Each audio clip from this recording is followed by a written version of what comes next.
Hey everyone, it's Kelly. Thanks so much for joining me today. I am back with a product review of a few products that I was sent from scrapbook.com and Catherine Pooler. So in the beginning of this video, I'm going to go through the products that I received, and then I do have a process video a little later on in the video to show you how I plan on using these products. So first up is this Canvo journal, and it is a bullet journal. It comes with a nice hard plastic cover. It also comes spiral bound, which is great, especially if you plan on adding a little bit of embellishing with this journal. It has some room to expand. It does have a back cover that also is that hard plastic, and there are multiple designs. So you can get some solid colors, or you can get a pretty print like what I have. There is a place in the front of the journal for you to write your name, and then the pages inside are white and they have a dotted print to them. I'm trying to show you here in the camera. I don't know how well it's showing, but it does have a dotted print to it, which is great, especially if you want to add journaling, because it does help keep the journaling straight when you can write on those dotted lines. The pages are also numbered, which for me isn't a huge deal, but some people might be interested in that little bit of info. The pages are a really nice quality. They are a really nice thickness. There is some information that you get sent with the journal, and it's supposed to be bleed proof. So when you stamp on the paper, it's not supposed to bleed through or ghost on the next page. And I do some stamping a little later on in the video, so you'll see if that is true. And then I also received this stencil. I believe it's called the Calendar and Boxes stencil, or maybe Boxes and Calendar stencil, but it's meant to draw boxes on your page, or rectangles on your page for a calendar. I did not use the stencil for that purpose, but its definite purpose is to draw a calendar in your journal. I was also sent a few stamp sets. These are all Catherine Pooler design stamp sets. This is a really fun one that has some nice summer themes. It's got a little mason jar with some fireflies and some stars, and it's meant for July. And then I also received the stamp set. It's got lots of really cute icons on it, little stitching icons. And here I'm just showing you the title. It's Oh My, It's July on that stamp set. I forgot to flip it over. And this one, I believe, is, yes, it's the Put a Pin in It stamp set. So it's just got lots of fun little icons, great for memory keeping in your planner or in your bullet journal. And then I also received the Bullet Journal Basic stamp set. In this, it has the days of the week, and I love that scripty font. And then it also has to-dos, goals, events, birthdays, and then it also has some icons on it that would be perfect for your bullet journal or your planner. And then I also received a few inks. I did receive this black ink. It is the Midnight ink, and I had not opened it yet. This is the first that I had really taken a look at the ink pads. And I received this black ink pad, and then I also received a bundle of a few different colors. So I'll show you that in just a moment.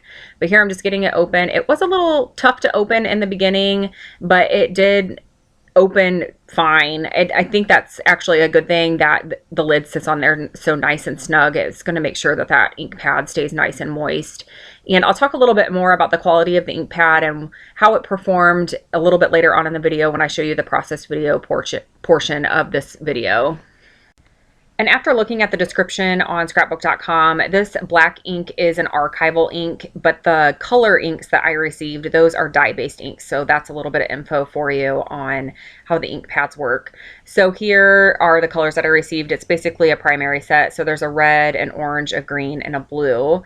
And I do use those in my process video. I did also receive a stamp block, and I am really particular about my acrylic blocks on my stamping. I like them to be a certain width. I do not like the really skinny blocks, and I like them to have a ridge on them so it's easy to grab with your fingers. I did grab a block that I'm used to using to show you the difference in the thickness, and this block was a little bit thinner, but it worked really, really, really well. It does have a grid pattern on it, so it's easy to get your stamps lined up, and it's easy to hold. It is definitely something that I will reach for again and again and again. The size is great. I like the grid, and it fit really nicely in my hands. I really like that round shape. Okay, so this is where I'm jumping into the process portion of the video. I want to talk a little bit about what my plans are for this bullet journal, because I'm not going to use it in the standard bullet journal way. When I received the bullet journal, I really took some time to think about how I want to use this. I could have made a couple bullet journal spreads to show in the product review video, but I really wanted to find a way that I would use this journal. If I would have made those bullet journal spreads, it would have been just for this video. I have tried to be a planner girl and I have attempted to do those sorts of things, and it's just not really my thing.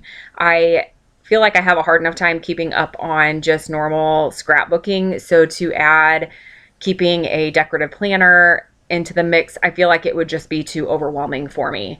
So when I was looking at this bullet journal, I was really trying to find a way for me to use it and a way that I knew that I would come back to it.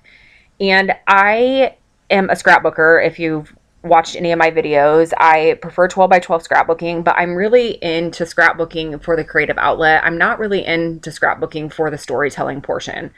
The journaling on my layouts is always the last thing I think of. I would say 99% of the time, it's the last thing that I even think about doing on the page. And if it doesn't have a place to really go, then I'll leave it off. And I'm fine with that. That's just the type of scrapbooker that I am.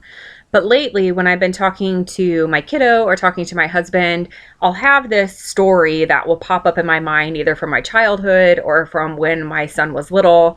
And there's stories that I'd like to document. There's stories that I'd like to tell. And I think that this Canvo bullet journal will be the perfect place to do that. I print my photos at home and I use a Canon selfie. And if you have a Canon selfie, you know that occasionally you will get a misprint where you have some squiggly lines on there. So a lot of times I reprint the photos, but I have these other photos that I just put into a pile and I'm never really sure what to do with them. So I thought that this bullet journal would be a great way to use up those photos and also write down some stories. So that is how I'm going to use it. Basically, I'm going to use it as a small scrapbook, almost as a junk journal. And I really like that this journal comes on that spiral bound because I'll be able to put some dimensional things in there and it will be able to hold it. It will be able to expand a little bit. And I am really, really excited about this actually. I think I finally found a solution that I've been looking for.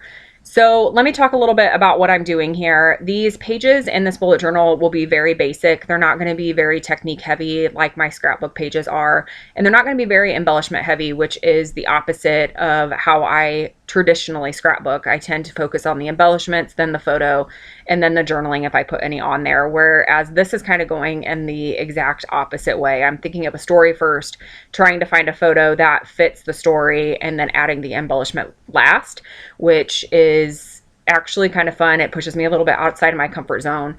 So what I'm doing here is I cut a few stars using my Cricut, and then I used the Catherine Pooler inks with a blending tool from scrapbook.com, and I colored these stars. I was going along with almost like a 4th of July type theme. This isn't going to be a 4th of July spread, but I kind of had that in my head when I saw that "Oh My, It's July" stamp set, so I thought the red and the blue would work well for a color scheme. And I was really impressed with those ink pads. I wasn't sure how well I would be able to pick up the color using that blending tool. Some ink pads work better than others when you're trying to use a blending tool, and it worked great. I was really impressed with the amount of dye or color that was inside of those ink pads. They were very, very juicy without being oversaturated. So I didn't have any trouble when I was stamping. I didn't have the color pool up on the stamp set. Sometimes that happens if the ink pad is oversaturated, and I did not have any issues at all. I was super, super, super impressed. So I think that I will be keeping these inks on my desk, especially when I'm going to be doing stamping. I was super, super impressed with the quality of them. So I've added the stars to my page, and then I used a pen just to draw a doodly border around the edges of the page.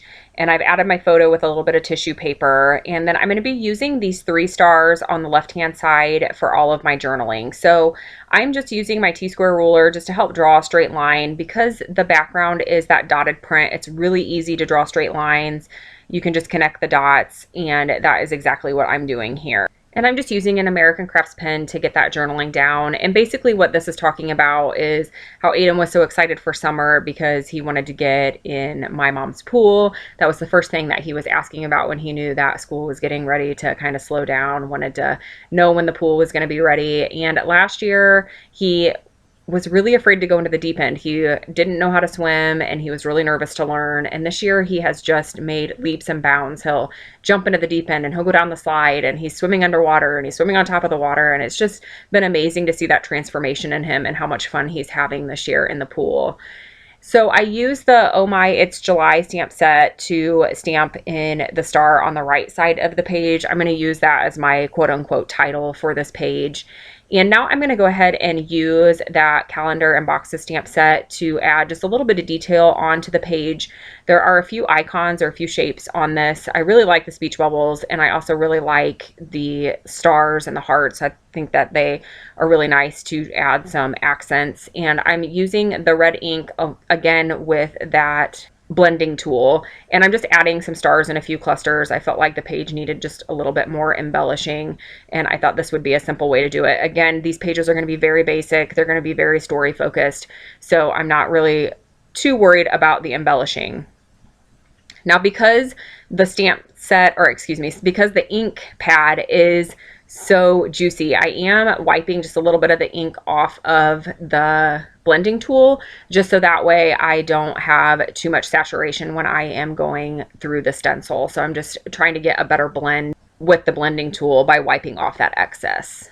So now I'm just going through the stamp sets to see if there's any other little odds and ends I want to add to the spread. I felt like the stars on the right hand side, those blue stars, looked a little empty since all of the other stars had something in them, but I wasn't really sure what I wanted to add there. So while I have that in the back of my mind, I'm going to go ahead and just draw an outline around all of these stars just to add a little bit of definition to them and a little bit more of that doodle look, since I have a doodle border going around the spread. It also just adds another pop of black since I have the journaling written in black, and then I also have that title in black ink. So I decided to add a little bit more of the doodle factor onto this page and grab the zigzag stamp set that is in the Put a Pin on It stamp set, and I'm just adding it, making it look like stitching in a few areas on the spread just to add a visual triangle. And now I've decided that I'm going to go ahead and fill in those two remaining stars with a couple sentiments that are in the Oh My It's July stamp set. I think the one talks about letting your light shine, and then the other one says something about sparkling, but they were both cute, and they both worked with this photo of my son and my niece in the pool. So I thought that those were cute little sentiments for this page and just added another little element of the journaling on there. So now I wanted to add some black splatters, and I thought about just grabbing my Heidi Swapp Color Shine, but I had this ink on my desk, so I just swiped a little bit on the back of one of the stamp set packaging and misted it with some water, grabbed a paintbrush, and just added some splatters on there, and I really liked how that turned out. The splatters are really small, but it just adds, again, another little bit more of that doodle type factor to the layout and gives it a little bit of a messy look. And I'm really impressed with how this journal held up with that stamping. I flipped the page over so you could see that there was no bleed through. And I'm going to bring the spread a little bit closer to the camera so you can see it in a little bit more detail. And one thing I forgot to mention is I did add some machine stitching to those stars before I adhered them down. I really like to add stitching to my projects, so there was no way I could really run this through my sewing machine. So I just made sure to add those on before I adhered them down with my liquid adhesive. And I wanted to quickly just show you that I did create a second spread, and this is using some of Paige Evans products.